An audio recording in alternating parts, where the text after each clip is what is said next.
bit more time, I can actually give you a quick run through of the BRITEApp itself, or just kind of show it to you.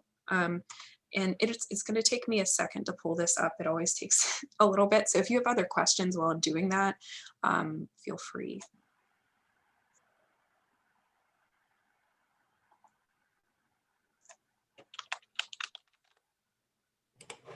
I'll also be sending along this test portal with a login for you guys, so you guys can kind of play around with it. There won't be any real participant data on it yet, so you can kind of get a feel for what it's like. And then once you guys start sending referrals our way, and our IRB has approved of everything, we'll be able to send you the real live login. The sites do look very similar, so I would recommend maybe starring it on your, or favoriting it on your web tab as a test versus live portal, just because they do look so similar.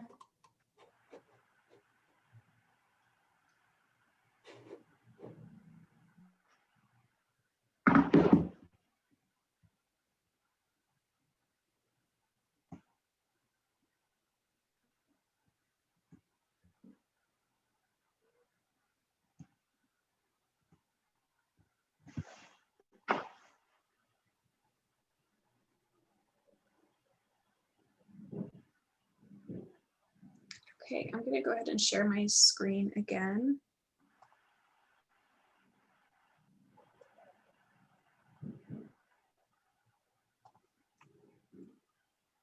Can you all see the little phone simulator? Yes. Okay, great. So on the lower right here side here, you'll see Etudes Bright. That's what the app actually looks like. And then I've already logged into this before, so it just prompts me to put in a PIN code. Initially, I'll have to put in that user ID and password. So essentially, this is kind of the main screen in which they can, it's kind of like a feed of their activity use over time. So just as an example, on Tuesday, April 13th, I initially had this distress level rating, which is kind of a moderate level of distress. This shows I did activities to help you sleep, and if you click on it, it'll take you there. And then afterward, I felt, a little bit better, but not all the way better. And so it gives them an idea of kind of what they've been up to.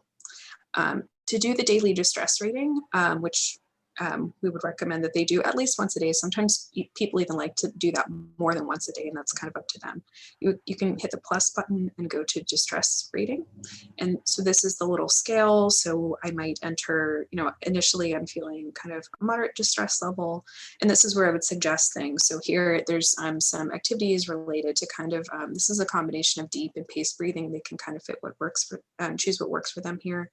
So if I can go to try the activity, and then there's, in all of the skills, there's some clinician recommended resources. So some music, websites, videos, and then they can add their own content onto here. So photos might be a little bit less relevant here, but there might be other kind of websites or like YouTube videos that they've used in the past, or that you recommend to them that aren't on that list. And so if they want to add that, you can very easily add a website here, or in other spaces where it makes sense, you can access just kind of videos on the phone and so forth. And if they want to look at their actual, so for example, if I, sorry, that is a dirty keyboard image, but if I had a photo and you click view your breathing thoughts, it takes you to your personal content. And afterward, I would have them rate their activity, their distress level afterward. And we encourage people to do this because it helps us. That's how we evaluate if this is working or not, and it'll help you know if it's working or not. So say I'm feeling better now. It says, great job. Would you like to do another one? You can just say I'm done.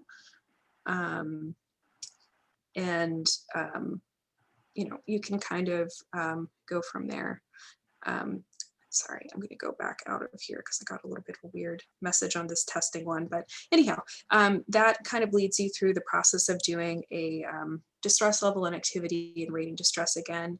And then that now popped up here as the top one that I just completed.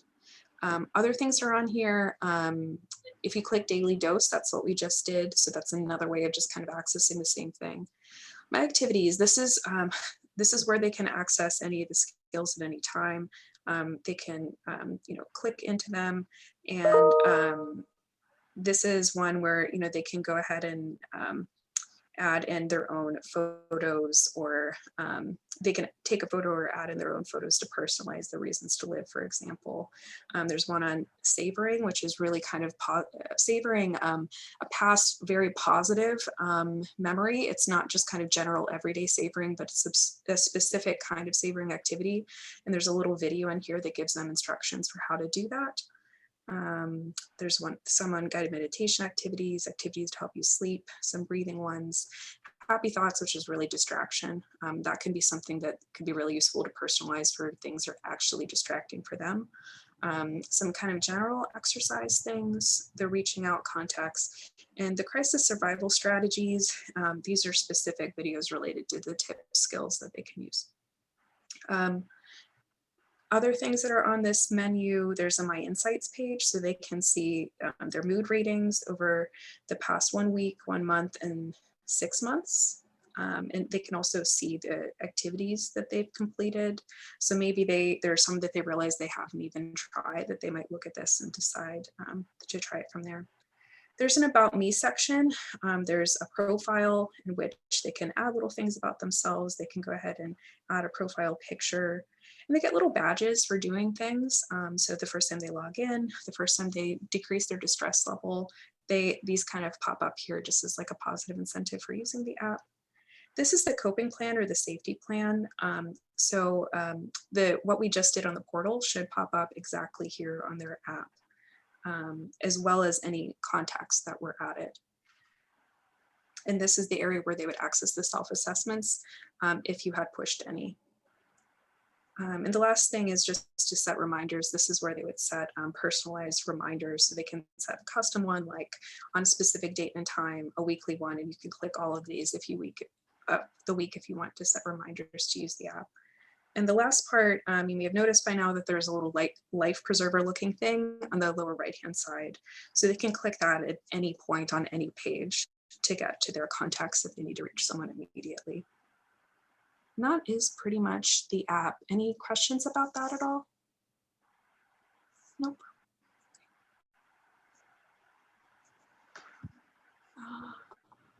Nope, I didn't want to, sorry, I'm trying to stop sharing.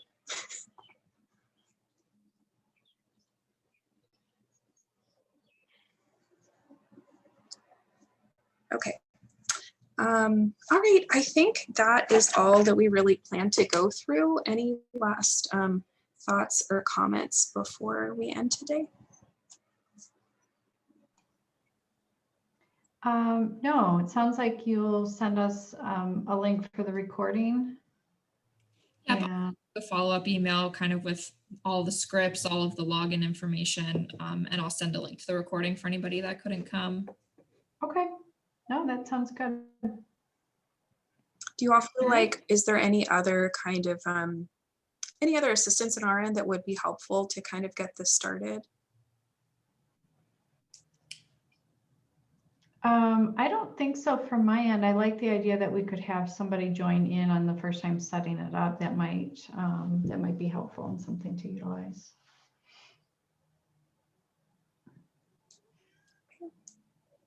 All right, well, thank you all so much for spending this hour with us.